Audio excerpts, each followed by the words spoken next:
It's the week ending Saturday, the 1st of April, and this is The Week Unwrapped. In the past 7 days, we've seen the triggering of Article 50 by the British government, deadly airstrikes in Mosul blamed on US forces, and PricewaterhouseCoopers reinstated as the official accountancy firm of the Oscars. But we're here to bring you some of the stories that passed under the radar this week. The big news not making headlines right now, but with repercussions for all our lives. I'm Ollie Mann. Let's unwrap the week. And with me today from the week's digital team are Anna Dubuis, Arian McNichol and the boss man Holden Frith. And to start the show with her top pick of the week, it's Anna. What have you brought with you today? So, Donald Trump's wall is not the only one in town. Home Minister Rajnath Singh, while addressing the passing out parade of the BSF Academy, said that India is planning to seal international borders with Pakistan and Bangladesh as soon as possible. This could be India's major step against terrorism and the problem of refugees. While praising the BSF, Singh said that it has changed the rules of engagement at international borders. That was a reporter known as Akash at One India News on India's plans to close its international borders. Anna, borders are very much on trend at the moment. Yes, very much on trend. India is completing its borders across Pakistan and Bangladesh. And I took a look at a Financial Times article that looks at how the borders are becoming more prevalent around the world. So it says that at the end of the Second World War, there weren't many at all in the world, and now we've got over 70. They're being seen as a one-size-fits-all solution to national security issues. So you've got Bulgaria and Hungary have built walls to keep refugees out. Israel has a separation barrier with Palestine, and Tunisia has now announced plans for a wall along its border with Libya. There's this misperception that the movement of people is a threat to national security. Well, except that the countries that you've just mentioned would say that the barriers they've put up are working for them, wouldn't they? Israel would say we're having fewer attacks now than we did before we had the border. Hungary would say we aren't having migrants crossing Europe to get into Europe through our country anymore. So for what the government intended to achieve, they work. They do have some means of stopping people coming over, but somebody can climb over a wall, or somebody can dig under a wall, or somebody can bribe someone to get across a wall. This reminded me of a story that did the rounds a couple of months ago when Donald Trump was talking about his war with Mexico, and it was actually about the Great Hedge of India, which was something that was initiated by the British in the first half of the 19th century. It was essentially a customs barrier designed to keep lower taxed salt out of British territories, which in the week of Article 50 has a certain resonance now.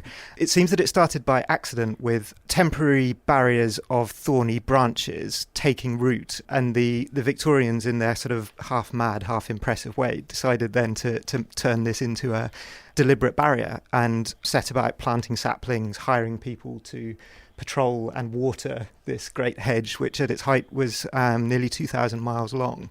They also employed 14,000 people at its height to patrol and water it. We should go back to hedge technology. It'll be much more environmentally friendly, I guess. To your point, surely that's part of the question. Are walls the best solution in the current technological era? And I think that, prior to Trump deciding that he wanted to put up a wall between the US and Mexico, the US Customs and Border Protection Agency were improving security through different types of technologies like cameras that you mentioned earlier and sensors, and then having rapid deployment forces that mean that you can go and stop people as they arrive on your soil, rather than just trying to put up these boundaries that may or may not actually prevent people from moving. So, yeah, I think it's a technological question as much as it's anything else. I think that also assumes that the purpose of the wall is what the government's producing them say it is. Is it actually about stopping terrorism in the case of the Indian wall, stopping illegal immigration in the case of Trump's Mexican wall, or is it really playing to a domestic audience? My initial reaction to the Indian wall was that perhaps India has moral justification in reinforcing its border with Pakistan, given the history of terrorists coming over that border than Trump does with Mexico. But the Indian government also has quite a long record of trying to play up anti-Muslim fears for its own domestic purposes too. I've read something that was talking about the social implications of these walls, because there's a symbolism there. And for India's Muslim community, it can lead to marginalisation of them, and then it can lead to the Muslim extremists using the wall as a means for instilling more conflict. There's most likely support for it within India, but only from certain communities. So I think it's similar to Trump's wall in that it is a display to people within inside the country, rather than actually having a real impact on fighting terrorism and controlling immigration. I suppose the impact on ordinary Indians as well will be in budgetary terms too. I mean, it's one thing to say that America can barely afford the however many hundreds of billions this wall's going to cost, but India really can't, can they? And also there are knock-on impacts for trade and political relationships. Interestingly, China has been one of the strongest voices raised against the India-Pakistan wall because it is allies with the Pakistani government, but it also has trading links with both. It wants barriers to come down between those three countries. And that's actually what led to the end of the Great Hedge as well.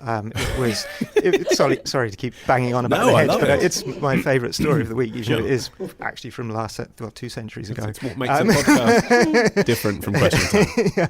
It was eventually abandoned in, I think, 1879 because an understanding was reached that the short-term benefit of raising the revenue from the salt tax was outweighed by the cost that it was imposing on trade. Everyone wanted to go from one side of India to the other, having to cross this barrier. It led to corruption.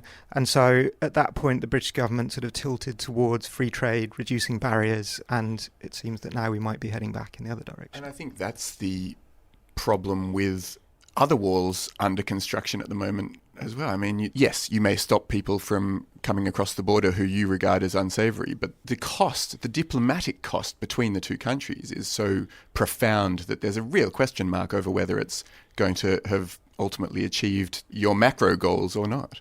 And you could probably say the same thing about potential customs barriers that may be going up around the edge of our country over the next couple of years. Let's talk about the ones around our country, because I know we don't focus on the big stories, and there is a big story beginning with a B this week. But just briefly on Ireland, they've been saying this week, haven't they, the politicians, that they're going to go out of their way to make sure there isn't a return to checkpoints between the Republic of Ireland and Northern Ireland when Brexit happens.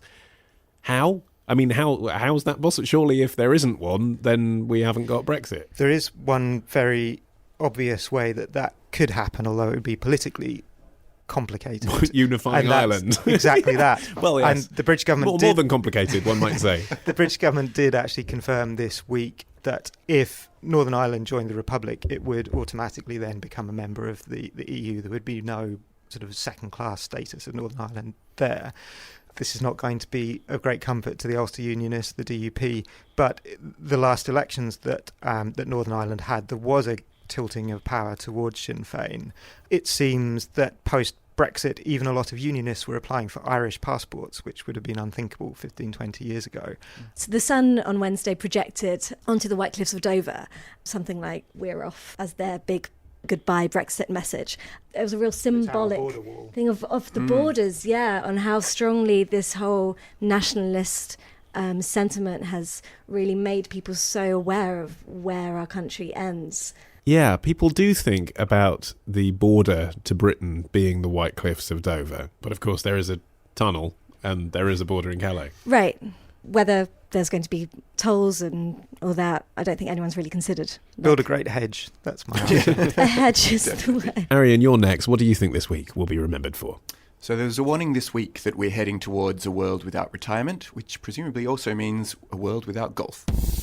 Life expectancy in the UK is growing by 5 hours a day. In 2014, the average age in the UK exceeded 40 for the first time. Almost a third of people born today can expect to live to 100. Our vastly improved life expectancy, the time we're living after the traditional retirement age, was one of the great triumphs of the last century. But it is now the source of one of the greatest challenges and opportunities.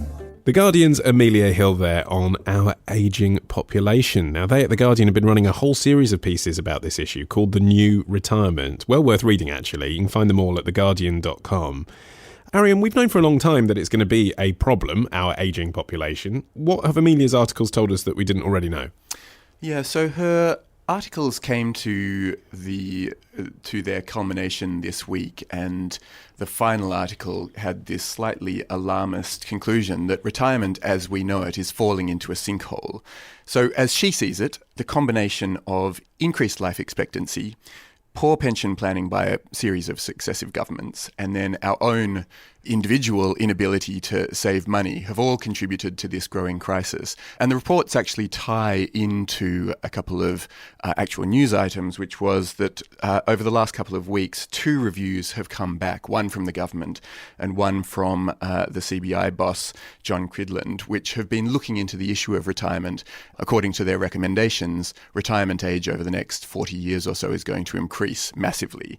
The government's review, they think that we're going to see people who are currently under 45 retiring around 67, 68. And according to the Cridland review, we're going to see people who are even younger than that, people under the age of 30, only able to retire by the age of about 70. And then Hill extrapolates further and imagines a world where we won't be able to retire till we're 80. So it's pretty dire stuff. Well, it is. And I mean, maybe this is easy for me to say doing the kind of job where at the moment I'm sitting down and talking, rather than, manual labour or something. But I'm 36. I always imagined that I would work until I'm about 70 because I can see that people of my generation, all being well, are living till they're 90. So, I mean, that has changed, hasn't it? The old retirement age was based around the idea that people used to die at 65. I looked up the stats for when the old age pension was first introduced, and you had to be 70 then to claim it. And the life expectancy for men was 51 and for women was 55. Yeah. This is actually a side effect of a really good news story, which is that we're all living a lot longer and healthcare is so much better. But I don't think we can expect that all of that extra life expectancy is going to go into retirement and none of it's going to go into our working lives. But the problem is, I suppose, if people in senior positions end up hogging those spaces into their 80s, then that creates a problem for the generations beneath to actually get through in the workplace as well. There is enough space already for young people to come through. And actually, I think there's a problem that for people who are over 60s, for them to find a new job, that's difficult because there is prejudice for when you're older. So that will require, if we are going to have to be working until we're 80, so on, there'll have to be a shift with how we perceive older people in the workplace. Because I can just imagine, if you're, say, a writer, a freelance writer, that's fine, you do. But I think if you're unemployed at 65 trying to find a job, that's really hard. There is also the issue you raised, Olive, that different jobs probably should have different retirement ages. If you're doing something really heavy, then you're not going to be able to do that until 90. And I wonder if one of the things that will have to change is that we will have to give up on the idea of a one-size-fits-all state pension and actually move to a system more like what happens with most corporate pensions now, where you sort of pay in. At retirement, you have a pot that you use to then buy an annuity, and how your monthly income would then depend on your age, your health, where you're living, essentially your life expectancy at that point. So I could imagine us moving to a system where the government works out on average what it spends on pensioners throughout their lifetime, say £50,000, and then instead of turning that into equal monthly payments, it uses that to buy you a new annuity. And if you are a welder who has smoked all his life and lives in low expectancy part of Glasgow, say, you will end up with a much higher monthly pension or will be able to retire much more early than you would if you're an accountant in Surrey. Yeah, because one of the really interesting future projections I found from this series of articles in The Guardian was that the wealthy are going to benefit from the pension age being raised because they'll live longer. That's right. And so the criticism from Hill is that poorer people are going to be paying for the retirement of richer people. There was also the carer thing as well, which is something I'd never really thought about before. This idea that they were called the sandwich generation, weren't they, 10 or 20 years ago? People who had elderly parents they were looking after, but also had children to look after. It's literally the same generation of people who are now 60 into 70, and they're still looking after their elderly parents because they're living to 90, but now they've got grandchildren to look after as well. They're never going to be able to retire. Big Mac generation. Yeah, exactly. And I sit here right now as my mother looks after my child. Producer Matt sits at my side as his mother-in-law looks after his. It's normal to rely on grandparents to look after grandkids. If they've got to work, where's that care going to come from? You'd hope the government. None of us really want to face up to this problem, so we kind of have hope that the government will step in. But humans as a species find it really difficult to do long-term planning. So if somebody invites me to an event I don't want to go to, I'm much more likely to agree to it if it's, say, 6 weeks in the future. Like, I can't imagine the reluctance to go to it in advance.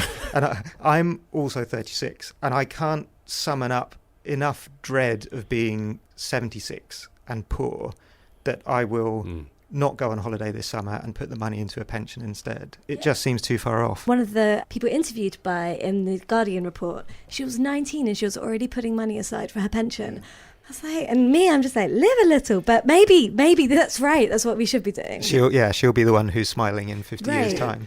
And another thing that I found interesting in this series of articles, I've never really thought about before, was the idea that maybe deliberately implanted into the national consciousness was this idea that pensioners have never had it so good. That for years we all had nothing but respect for elderly people as they approach their retirement. But then perhaps 10, 15 years ago, an idea was deliberately put out there. She doesn't necessarily name who were the suspicious sources who did this, but an idea was deliberately put out there amongst the public that this generation who are retiring now have never had it so good. They never had to fight a war. They were able to afford to buy their own homes. They went to university for free. And actually, I have heard that argument articulated a lot by millennials who say, well, look at me, I've got a really hard life. It never occurred to me before that argument might have been put there by someone whose aim was to stop paying pensioners. There's just so much accusation now being levelled at the baby boomer generation, not just to do with their pensions and retirement, but also to do with their political effect on the country and indeed the world. Also their control of the real estate market. I mean, there really is this feeling that older people now, they're responsible for the ills that we're suffering. And I don't know that that's fair. I'm not quite sure that it was some massive conspiracy, but it's interesting how much blame is put on the boomers these days. For the record, though, a lot of them don't need their winter fuel allowance. Finally, Holden, what story have you brought with you today? I received this message from the dark side. John Ossoff really wants you to think he's ready to be in Congress. I've got 5 years of experience as a national security staffer. There's just one problem. Ossoff wasn't exactly fighting against terrorism. He was fighting against restrictions on cake parties. You see, Ossoff was just a college kid, doing things like dressing up with his drinking buddies and pretending to be Han Solo. I'm Han Solo, Captain of the Millennium Falcon. She's the baby who ran 4 kegs by Dobbs under 3 parsecs. And here's Ossoff and his college buddies making fun of Georgetown's female students.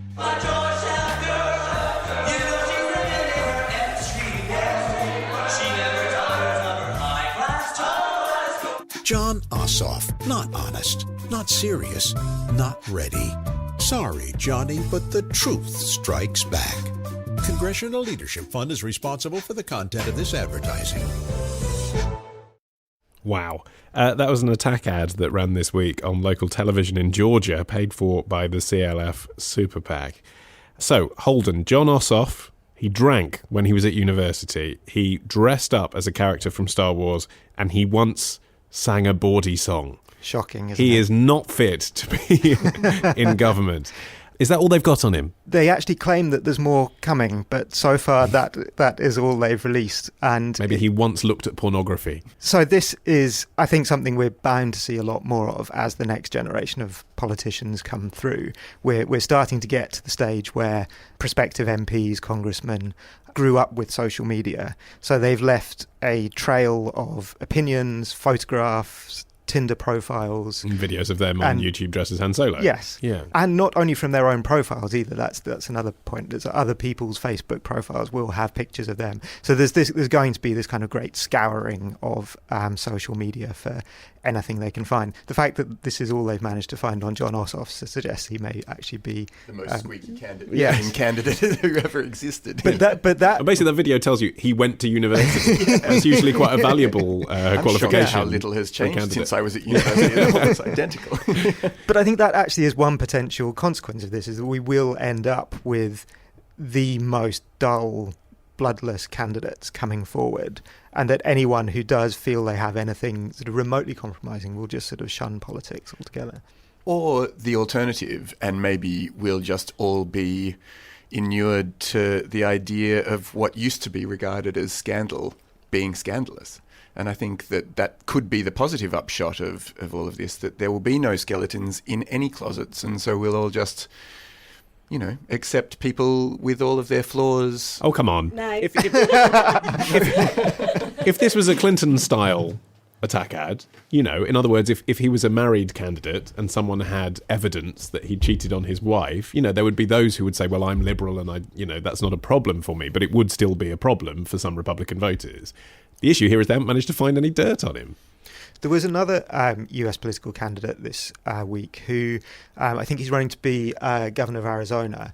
On his website has made a kind of full disclosure of his sexual history. So he said that he believes in open relationships, and he's put that belief into practice. He has had casual relationships and serious relationships. He's had threesomes. Some have involved married women. Wow. There may be video evidence of some of these activities. So that, in a way, seems to be an attempt to get out ahead of any of the negative attack ads that will run. I mean, Anna, is this the new publish your tax returns? Publish details of your sexual history? Yeah, I imagine so. I mean, if you're going to go into politics, you have to accept that your life is going to be subject to scrutiny. But the new generation, they obviously have a lot that was filmed and tweets. Every time there's some politician comes along, people go through their Twitter to see what they might have said before, that type of thing. And I do kind of resent it because it is just be a bit of a lazy way of making a headline. I mean, as a journalist, that's exactly what I would do anyway. Well, let's talk about that. Is it a legitimate tactic for journalists to go through someone's social media history? Because sometimes I see them and I think, well, fair enough. I mean, I don't know if you remember when Chukwuemeka was considered to be a candidate for the Labour Party, people went through, and it was years ago, but he'd written some stuff that seemed frankly snobby, and you think, well, you're supposed to be representing working class people. Then there was Paris Brown, who was the 17-year-old crime commissioner, and you think, well, what a 17-year-old said on social media really isn't relevant to their suitability to do the job now. I would have thought that nowadays you'd realise, and if you're going to go into a public role, you'd realise that people are going to go digging for things, whether it's a journalist or anyone else, because everyone considers themselves as a bit of a detective. So you hide it better. Yeah, that's hide it. Don't make sure that nothing online that you wouldn't want your mum to see. But the upshot of that is that instead of getting the dullest people as candidates, we end up with the most devious people as candidates, best at covering their tracks. Well, people who only use Snapchat. In fact, my favourite example of this recently was when George Osborne was announced as the new editor of the Evening Standard. And I don't know if you saw this on Twitter, but people went back into the Evening Standard's back catalogue of tweets and found one which was, everyone laugh at this video of kids firing balls at George Osborne, which was a bad video of him playing football. The other side of this is that it's not just embarrassing photos, it's also people who've changed their opinions. We all change our opinion, particularly if you're looking back to people in their teens. And actually, often changing your mind about things is a good thing. And if you're larking around with mates when you were 14, you said something that may have been homophobic, that was part of the atmosphere. Should that be something that then hangs around your neck for the rest of your life if you've realised the errors of your ways since then? Well, I mean, you pick the example of a 14-year-old, which is easier to sympathise with. Of course, you're straying into the territory of locker room banter, aren't you? Yeah. Which came to haunt Trump in the last election. That was 10 years ago, and he said he did feel, apologetic for it. A sprightly young 50-year-old. Sure. Whatever he was. But the principle's the same. Well, I wonder whether there needs to be, as there is a sort of age of majority in terms of when you can drink, is there a similar sort of age at which there's an amnesty in terms of any social media gaffes before then? If it was just somebody who is having, I think, what David Cameron called a normal university experience, then that is probably something you can overlook. What? Pigs? I can't believe you said the word. He was so careful not to say the word. I think he was talking about drugs. Looking at that attack video on YouTube, I mean, it culminates, it climaxes with this slogan. What is it? He's not serious, he's not truthful, he's not ready. And you kind of think, your leader is Donald Trump. At what point do you as the Republican Party stop saying people not being ready is a problem because he's had no political experience at all? People telling lies is a problem because Trump is on the record as saying things that aren't true. and people aren't serious is a problem because Trump constantly makes jokes and no one's sure whether he's joking or not. I mean, they've shot themselves in the foot, haven't they? And Trump has survived so many social media scandals that he may actually be moving us towards the world that Arian imagines, where that sort of thing just doesn't matter as much. Teflon politicians. Yeah. I mean, people praise that, don't they, Nigel Farage? People say it's actually a good thing that, you can chuck anything at him and he'll say, well, whatever, I'm saying this. And actually, it's something that humanises more politicians, makes them seem more approachable, shouldn't actually be a bad thing. We tend to criticise them for being robotic and so guarded that they won't say anything remotely controversial. If we can relax a bit and accept that people have a sort of variety of experiences and histories, then that may be a good thing for kind of restoring faith. Is it an age thing? Are we going to get to the stage where when the average voter is someone who also has a Facebook past, this won't be an issue because everyone knows they themselves have similar, incriminating evidence online? I think it probably will be, and also because it's not just politicians. Like if you're going for a job as a teacher, a lawyer, you also will have that experience of sort of wondering about whether this photo or that photo is going to turn up. But things will never stop being titillating. For as long as people are interested in other people's personal lives and behaviours, then we're going to find it fascinating when it comes to light. It does feel, though, that the drugs question has become much less of a litmus test. 15, 20 years ago, well, you had Bill Clinton having to say, I didn't inhale pot, but I did not inhale. It still seems to have to be framed in a way that you're sorry you did it and you certainly didn't enjoy it and it was problematic. And you don't do it in Downing Street. No. Yeah. But it doesn't seem to be, the question doesn't seem to be asked as much now as it used to be. And with that, we have inhaled everything we can from this edition of The Week Unwrapped. My thanks to Anna Dubuis, Arian McNichol and Holden Frith. For more from The Week, you need to visit theweek.co.uk, download our free iPhone app, The Weekday, or of course get the magazine direct to your door via theweek.co.uk/subscribe. And remember to subscribe to this show wherever you find podcasts. You will find brand new episodes of The Week Unwrapped. Just hit subscribe in iTunes, Pocket Casts, wherever you are. I've been Ollie Mann. Our music is by Tom Morby and the producer is Matt Hill at Rethink Audio. Until we meet again to unwrap next week, bye-bye.